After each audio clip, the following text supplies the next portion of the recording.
Our lesson for today is about the degree, minutes, and seconds.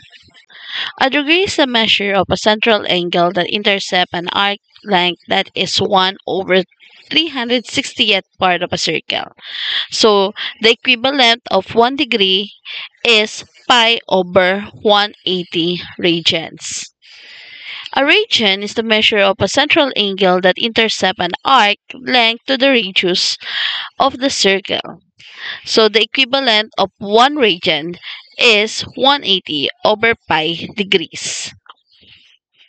This is the notation for DMS, which is 1 degree. Makikita nyo po dito na merong bilog. Yan, ibig sabihin po niyan ay nakadegree po siya. So kung may nakita naman kayo na naka-apostrophe, then that is minute. And then if you see 2 lines here, then that is seconds.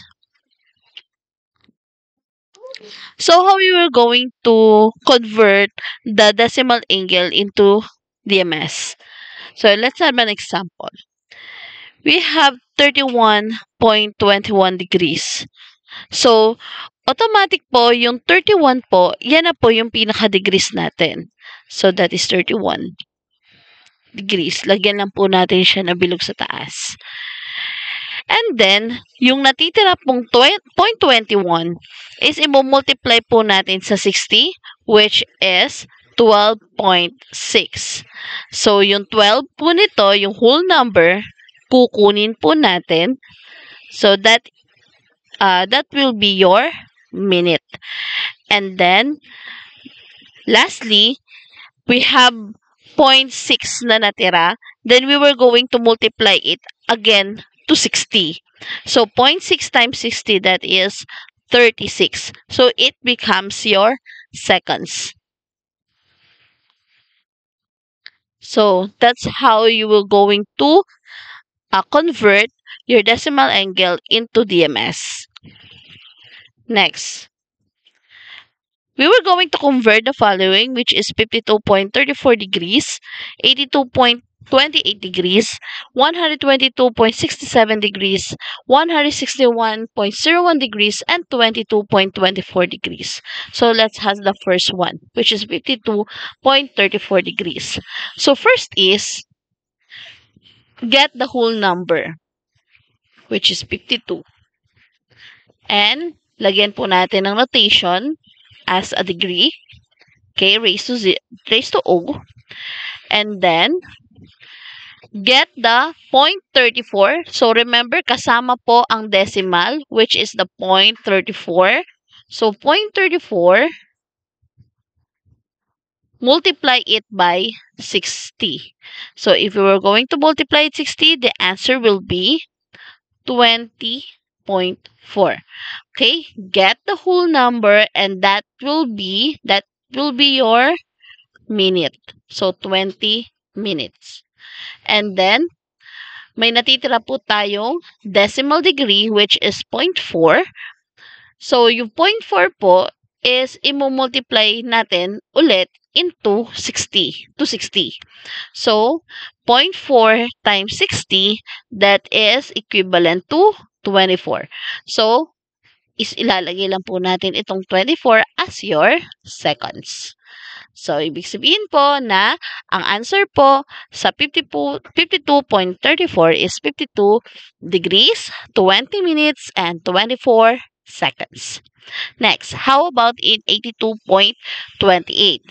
So, again, get the whole number, which is 82 degrees, and then get the decimal number. So that is 0.28, multiply by 60.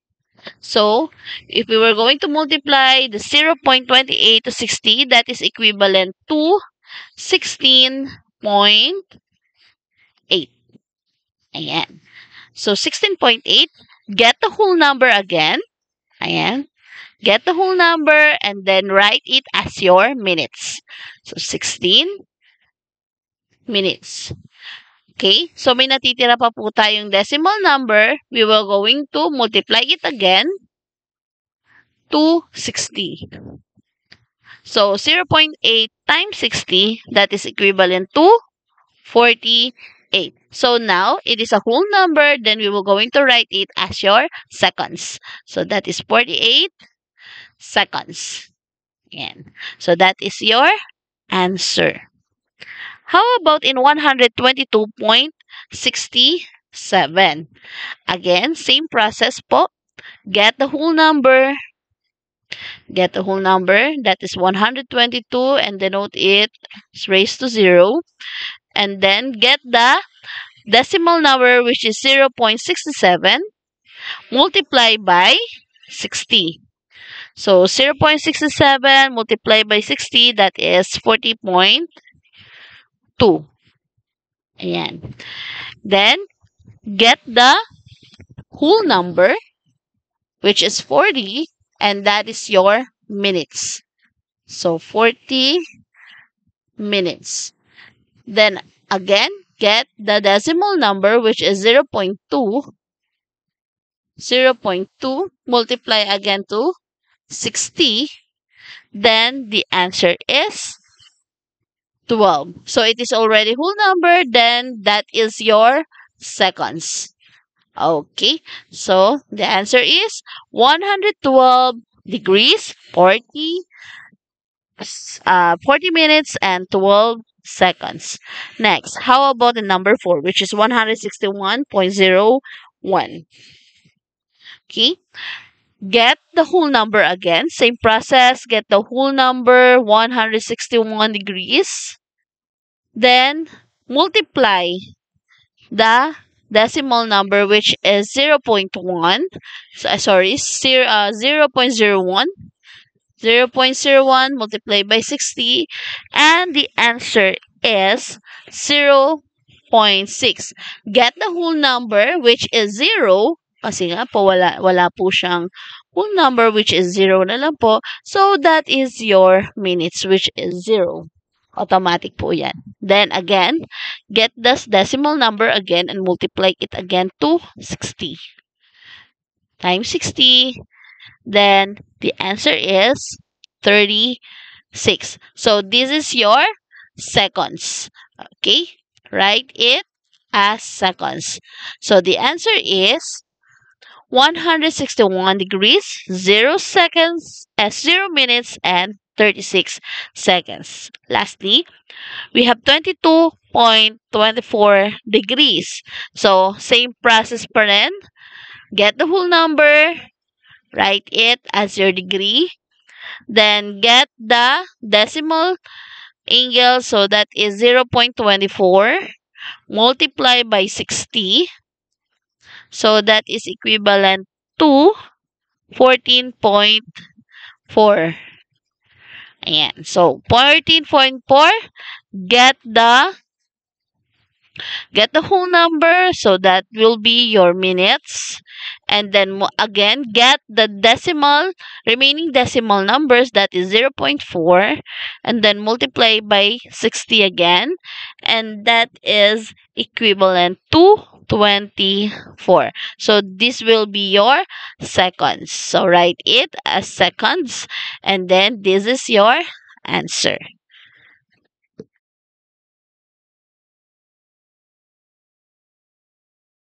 Okay, let's continue. We were going to convert the DMS to radians. So to convert the DMS to radians, first is convert the DMS into decimal angle. So to convert the DMS to decimal angle, we were going to use the formula degree plus minute over 60 plus seconds over 3,600. Okay. Now, let's convert the DMS into decimal angle. So, substitute your degree, which is your 68, plus your minute, which is 25 over 60, plus then your seconds is 17 divided by 360. So that is equivalent to 68.42138 8888889.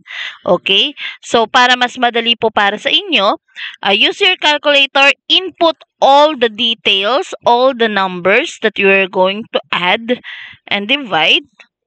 Ayan. So, to input in your calculator, input 68 plus, open parenthesis, 25, then the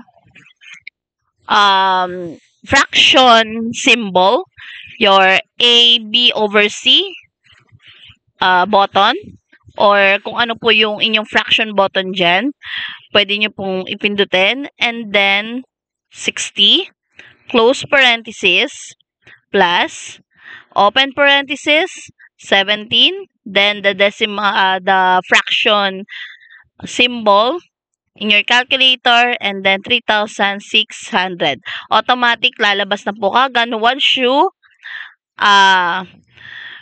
you press the button equals. So, that is 68.42138888889. Ayan. So, automatic po may answer na po yung kagad.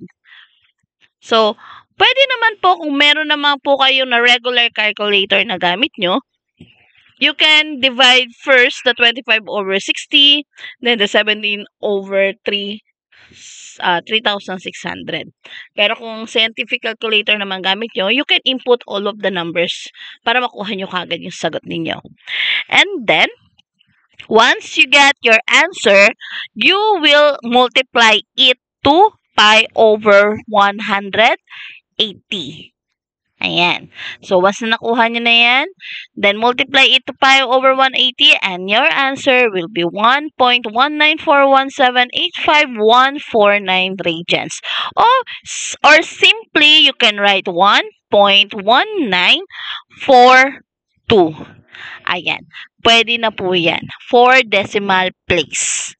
Okay?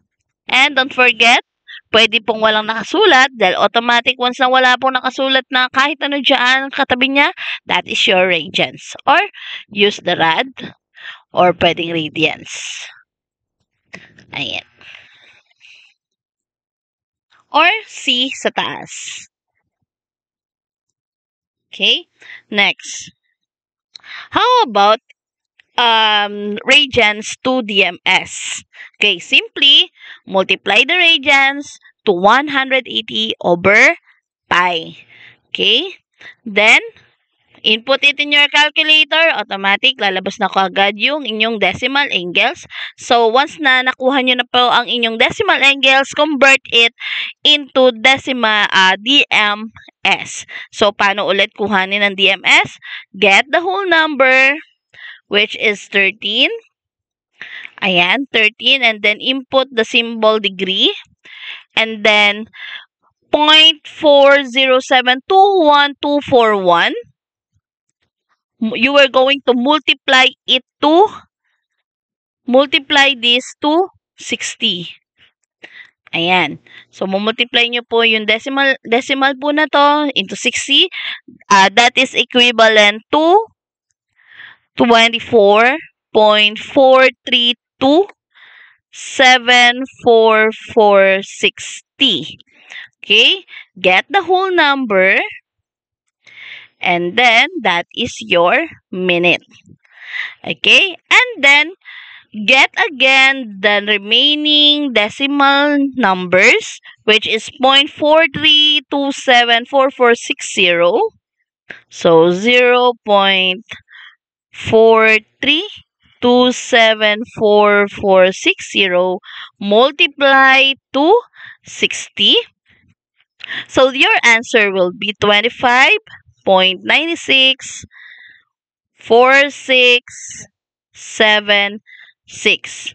Okay. So, in this case po, yung seconds po natin ay may natitira pang decimal numbers. So, kapag ganito po yung case, you will going to get the at least 2 decimal places. So, we were going to get these 4 numbers, then check yung katabi po ni 6.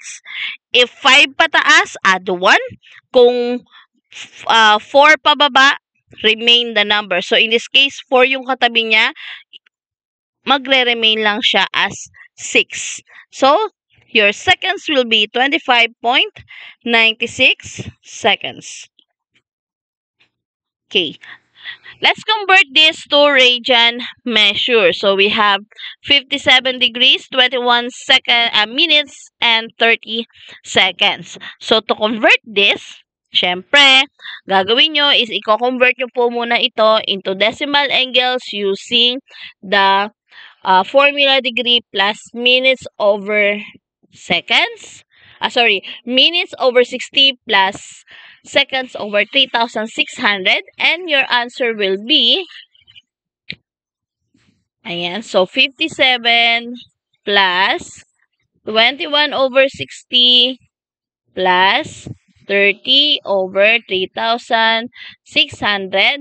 And your answer will be 57.358.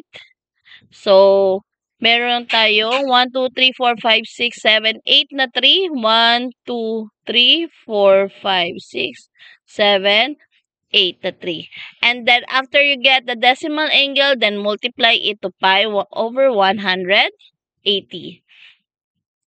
And your answer will be 1.001,091,77012, or easily you can get the 1.001 as your rad. Okay, next. How about 60 degrees, 3 minutes, and 9 seconds? Again, you will going to use the formula, the degree plus minutes over 60 plus seconds over 3,600 to convert it into decimal angles. So that is 60 plus 0.3 over 60 plus 0.9 over 3,600. And your answer will be 60.0525. And then, we were going to multiply it to pi over 180. And your answer will be 1.0481138495. So, you can easy to write the 4 decimal place 1.0481. So, this is your answer.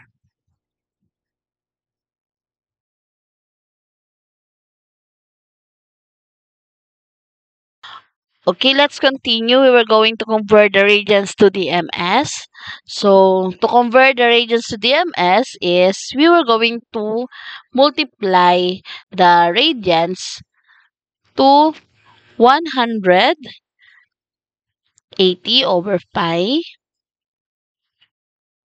And then, input it in your calculator. The answer is 32.028,340,74781.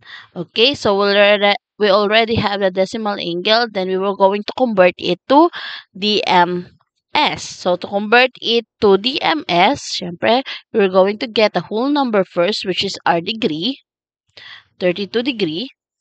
And then, the remaining decimal numbers, we were going to multiply it by 60. So, the answer is 1.700,444,8686. Okay? Again, get the whole number, which is your minute. So, that is 1 minute. And then again, the remaining decimal numbers, we were going to multiply it to 60 again. So the answer is 42.026692116. Okay, in this case po, kapag seconds na po, we were going to get the at least 2 decimal places. So, kukunin po natin ito. Ayan. And then, syempre, bago natin isulat, let's check the next number. So, kapag ang next number natin is 5 pataas, we were going to add 1 to the number. Okay, so imbis na 42.02, magiging 42.03. Okay, kasi 6 po yung nandito sa katabi niya. So, our seconds is 42.03. And this is our answer. Next. How about 2.09? So, same process. Multiply it to 180 over pi. Okay, so the answer is 119.748179.18234. And then we already have the decimal angle. Then we were going to convert it to DMS. So, hindi pa yan yung pinaka-answer. We're going to convert it into DMS. So, get the whole number. Same process. 119 degrees. And then the remaining decimal numbers, multiply it by 60. Okay, so the answer is 44.89075.09404.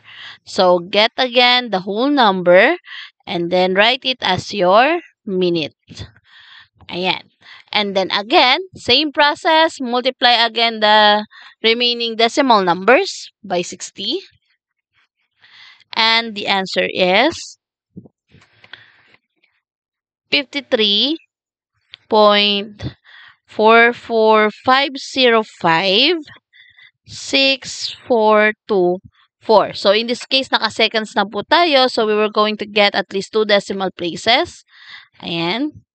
And reminder, again, check the next number. If the number is 5 pataas, add 1. And kapag 4 pababa, remain as the same number. So, in this case po ay 5 po ito. Then, we were going to add 1. So, 53.45 yung ilalagay natin as your seconds. So, 53.45 seconds. So, this is our answer. Now, let's proceed to our word problem. So, Olivia is an astronomer who is observing the movement of the star across the sky. She records the star's angular movement as 45 degrees, 30 minutes, and 15 seconds. Olivia needs to report this angle in radians to her colleagues for further analysis. So, what is the star's angular movement in radians? So, we were going to convert the DMS. Ayan. So, ang given natin is naka-DMS into radians. Kung sabi niya po kasi, kailangan niyang i-report ng naka-radians. Ang nakuha po niya ay naka-DMS. So, write the DMS, which is 45 degrees, 30 minutes, and 15 seconds. So, we were going to convert it into radians. So, before that, we were going to use the formula degree plus minutes over 60 plus seconds over 3,600 to convert it first in decimal angle. Ayan, naka-decimal angle po siya. So, 45 plus 30 over 60 plus 15 over 3,600. Okay. And then, after that, syempre, input in your calculator. So, scientific calculator nyo lahat. So, to input it in your calculator, ito po yon. So, 45 plus open parenthesis, 30, and then the fraction button, ayan, 30 over 60 plus, then open parenthesis again, 15, and that is 15. Then the fraction again, fraction button, so that is the AB over C button. So, 3, 6. Ayan. And then, press equal. Okay? So, once na press nyo na yung equal, your answer will be, okay, so that is 45.504 1. So, 6 is anim. 1, 2, 3, 4, 5, 6. And then last is 7. And then after we convert it into decimal angle, now we can multiply it now to pi over 180 to make it in radians. So, pi over 180. Yan. So, multiply. After we multiply, then press the equals. Then the answer is 0.7941975317 Okay, so we can we can write it at least 4 decimal places in radians. So that is 0.794. Okay, again, check the next number. Kung kukunin natin at least 4 decimal, check the next number. So, ito ay naka 9, then plus 1. So, that is 79.02 rad. Yeah. So, then, so, si Olivia po ay ire-report niya. So, she can report the angle in radians which is 0.7942 rad. Oh, rad was the star's angular movement. Okay, so make it sure na kapag naka-word problem na meron po silang nakalagay kung ano yung sinagutan nyo. Ano ba yung hinahanap niya rito. Okay?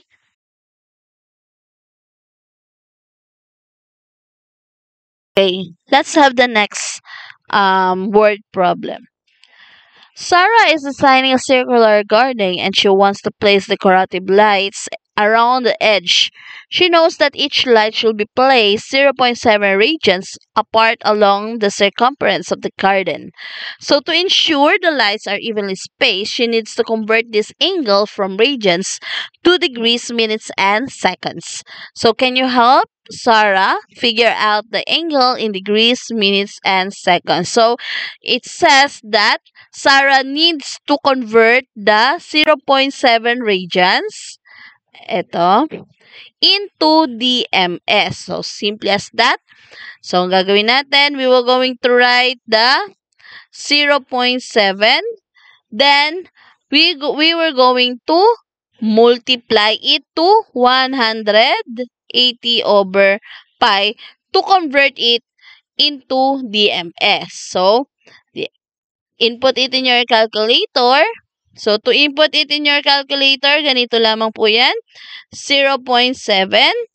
Then, open parenthesis, 180, and then the fraction button. Then, shift pi. Ayun, hanapin nyo yung pi nyo, pi po ninyo sa inyong mga calculator.